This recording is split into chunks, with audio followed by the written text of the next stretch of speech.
नमस्कार दोस्तों, लालू यादव के बड़े बेटे तेज प्रताप यादव ने अपने पार्टी के दिग्गज नेताओं पर बड़ा खुलासा कर दिया है। बोले कि आरजेडी में बहुत लोग मुझसे जलते हैं, उन सब का मेरे पास कच्चा चिट्ठा है। जहां लालू के बड़े बेटे तेज प्रताप यादव ने ऐलान किया है कि वो आज बड़े क्रांति का आगाज करेंगे।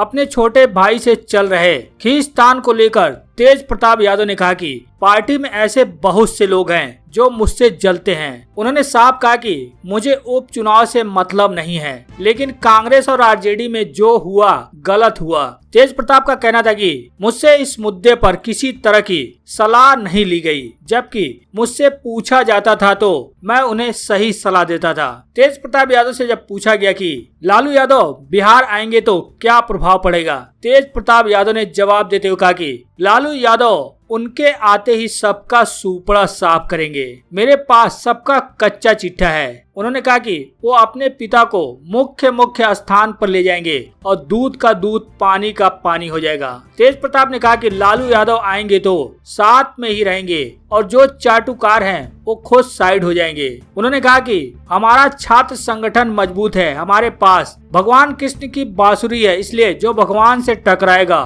उसका नाश हो जाएगा। वहीं आपको बता दें, दोनों सीटों पर प्रचार प्रसार करने के लिए लालू प्रसाद यादव बिहार पहुंचेंगे। अब उनके बिहार पहुंचने की खबर से बिहार में सियासी पारा चढ़ गया है, लेकिन इस पर जेडीयू प्रवक्ता ने कहा है कि परिवार में चल रहे द्वंद्व के लिए लालू प्रसाद यादव बिहार आ रहे हैं। उस पर जवाब देते हुए आरजेडी ने कहा कि विरोधी दल की पूरी जमीन खिसक जाएगी जब लालू यादव बिहार पहुंचेंगे। तो बता दे, लालू यादव पिछले 3.5 साल से बिहार से दूर हैं। अब आरजेडी सुप्रीमो लालू प्रसाद यादव 20 अक्टूबर को पटना पहुंच रहे हैं। उनके आने से राजद काफी उत्साहित है। उनके बिहार आने की खबर से बिहार की राजनीति गरमाने लगी है। आरजेडी प्रवक्ता मृत्युंजय तिवारी ने कहा कि विरोधी दल को लालू यादव के नाम से ही बुखार आ रहा है। जब वो मैदान में उतरेंगे तो उनकी पूरी जमीन खिसक जाएगी। सूत्रों के मुताबिक जेडीयू विशेष तौर पर रणनीति बना रही है। जेडीयू के मुख्य प्रवक्ता नीरज कुमार ने सोशल मीडिया पर लालू यादव पर तंज कसते हुए कहा कि वे उपचुनाव के लिए नहीं बल्कि परिवार में जो जंग चल रहा है उसके लिए आ रहे हैं। तेजस्वी यादव के राजनीतिक जीवन में संक्रमण काल आ गया है, उससे उनकी ताजपोशी नहीं हो पाई। लालू यादव उसी की बेचैनी के तहत बिहार आ रहे हैं। उन्होंने कहा कि बिहार की जनता लालू यादव के उस पुराने दौर में दोबारा नहीं जाना चाहती है, जब पिछड़े अति पिछड़े अल्पसंख्यक सामान्य समुदाय के 118 लोग नरसंहार के शिकार हुए थे। वहीं नीरज कुमार के बयान पर मृत्युंजय तिवारी का कहना है कि खिसियानी बिल्ली खंबा नोचे।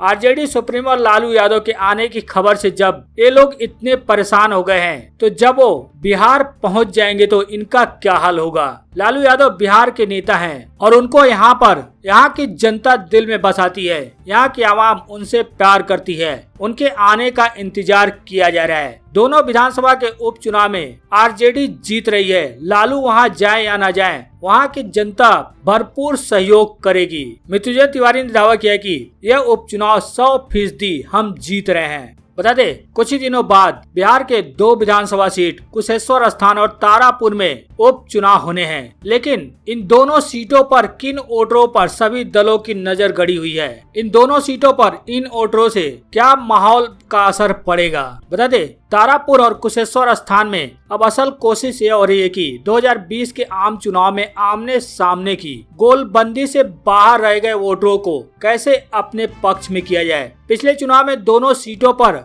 एनडीए और महागठबंधन के बीच सीधा मुकाबला था, फिर भी वोटरों का एक हिस्सा लोजपा और रालोसपा के बीच बंट गया था। लेकिन इस बार स्थिति बदली हुई लग रही है। महागठबंधन के 2 दल मैदान में कूद पड़े हैं। इधर रालोसपा का जदयू में विलय हो गया है, जबकि लोजपा का रामविलास पासवान गुट इस बार भी दोनों सीटों पर चुनाव लड़ रहा है। बदले राजनीति समीकरण को वोटरों के इन समूह को अपने पक्ष में करने की मारा मारी चल रही है। इन दोनों सीटों पर चुनावी मुकाबला 2020 के आम चुनाव से भी ज्यादा कांटे का देखने को मिलेगा, क्योंकि जहां एक तरफ महागठबंधन की दोनों पार्टियां कांग्रेस और आरजेडी ने अपने अपने प्रत्याशी मैदान में उतार रखे हैं, तो वहीं लोजपा ने भी अपने प्रत्याशी मैदान में उतारे हैं। अब इससे यानी दोनों सीटों पर आपस में ही बंटवारे से जेडीयू को फायदा होता हुआ दिखाई दे रहा है। लेकिन दूसरी तरफ एक और बड़ा संकट है, क्योंकि राजद ने उसको कोर वोटर का उम्मीदवार दे दिया है। हिसाब यह है कि उम्मीदवार को अपनी जाति का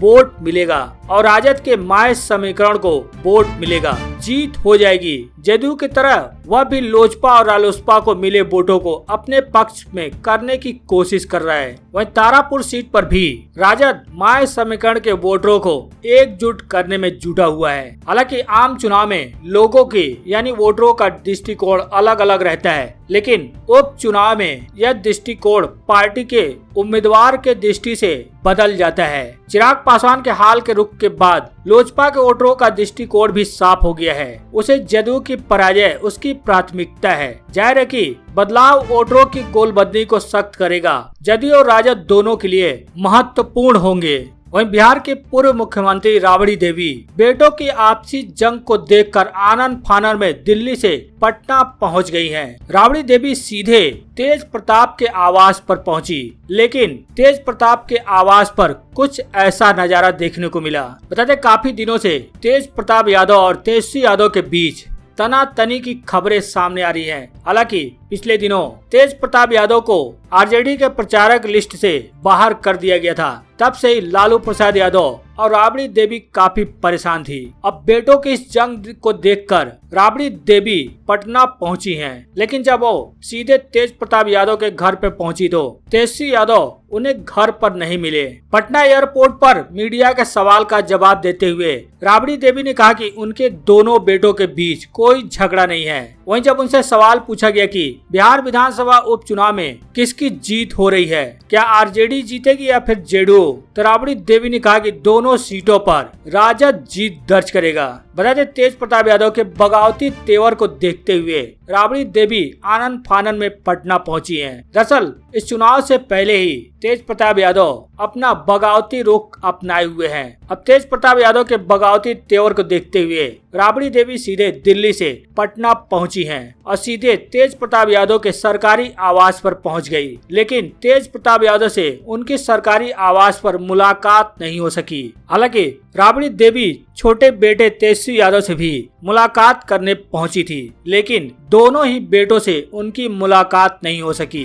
वहीं आपको बता दें, बिहार एनडीए सरकार में शामिल हम के मुखिया जीतन राम मांझी ने नीतीश कुमार से बड़ी मांग कर दी है। जी हां, आज पूर्व मुख्यमंत्री जीतन राम मांझी जेपी जयंती पर उनको श्रद्धांजलि अर्पित की। इसके बाद उन्होंने अपने ट्विटर पर नीतीश कुमार से बड़ी मांग कर दी। अपने ट्विटर पर लिखा कि लोकतंत्र के प्रहरी भारत रत्न लोक नायक जयप्रकाश जी की जयंती पर सत सत नमन। लगे हाथ मांझी ने मुख्यमंत्री से बड़ी मांग करते हुए कहा कि जयप्रकाश नारायण की बातों को जन जन तक, खासकर युवाओं और नौजवानों तक पहुंचाने की जरूरत है। उनकी बातों को जन जन तक पहुंचाने के लिए पटना के अंतर्राष्ट्रीय म्यूजियम में जेपी क्रांति गैलरी का निर्माण कराया जाए। मांझी ने लिखा कि इससे छात्र नौजवान संपूर्ण क्रांति के प्रणेता के योगदान को समझ पाएंगे। वे 1974 के उस दौर को समझ पाएंगे। बता दे, आज के दिन 1902 में जयप्रकाश नारायण का जन्म सारण जिले के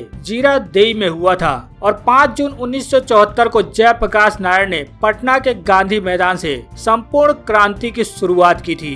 वहीं आपको बता दें, बिहार के सीएम नीतीश कुमार के चेहरे पर अब मणिपुर में जेडीयू चुनाव लड़ेगी। ललन सिंह ने इस बात का ऐलान कर दिया है। जहां बिहार की प्रमुख राजनीतिक पार्टी जेडीयू ने राज्य के बाहर अपना जनाधार बढ़ाने के लिए पूरा जोर लगाना शुरू कर दिया है। जेडीयू के राष्ट्रीय अध्यक्ष राजीव रंजन सिंह उर्फ ललन सिंह ने कहा कि जेडीयू पूरे दमखम के साथ मणिपुर विधानसभा के चुनाव में भाग लेगा। उन्होंने मणिपुर के बिष्णुपुर जिले में आयोजित कार्यकर्ता सम्मेलन में यह बात कही। बता दें, इन दिनों जेडीयू का एक प्रतिनिधि मंडल 3 दिवसीय दौरे पर मणिपुर में है। ललन सिंह ने कहा कि कार्यकर्ताओं में उन्हें जबरदस्त ऊर्जा दिख रही है। वहीं मणिपुर जेडीयू के प्रदेश अध्यक्ष ने कहा कि नीतीश कुमार की छवि आने वाले विधानसभा चुनाव में उन्हें जीत दिलाएगी। जेडीयू के राष्ट्रीय अध्यक्ष ने कहा कि मणिपुर में भी बिहार के मुख्यमंत्री नीतीश कुमार के चेहरे पर ही जेडीयू चुनाव लड़ेगी। इस बात का खुले तौर पर ललन सिंह ने ऐलान कर दिया। वहीं आपको बता दें, बिहार पंचायत के तीसरे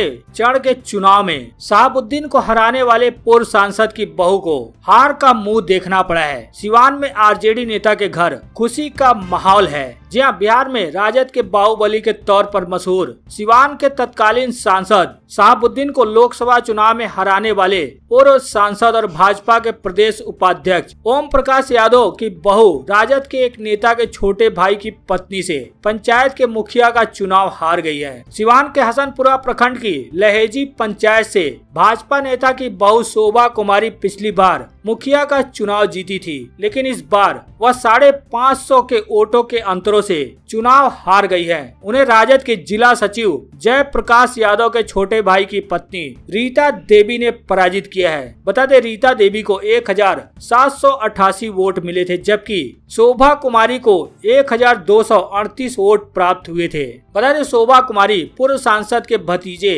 अर्जुन यादव की पत्नी है। इसके पहले पूर्व सांसद ओम प्रकाश यादव के बड़े पिता देवनंदन चौधरी 4 बार, शोभा कुमारी 1 बार मुखिया पद पर रह चुकी हैं। सिवान जिले के इस बार के पंचायत चुनाव में आरजेडी ने बड़ा उलटफेर कर दिया, जहां गायघाट पंचायत में जन वितरण प्रणाली विक्रेता टुनटुन सिंह की पत्नी सीमा देवी ने पूर्व विधानसभा प्रत्याशी सह निर्वर्तमान मुखिया रागिनी देवी के पति विनय कुमार पांडे को पराजित कर दिया है। सीमा देवी ने अपने प्रतिद्वंदी विनय पांडे को 500 से अधिक वोटों के अंतरों से पराजित किया है। बता दें, अभी तीसरे चरण के पंचायत चुनाव के फाइनल नतीजे सामने नहीं आए हैं। माना जा रहा है कि देर रात तक फाइनल नतीजे सामने आ जाएंगे।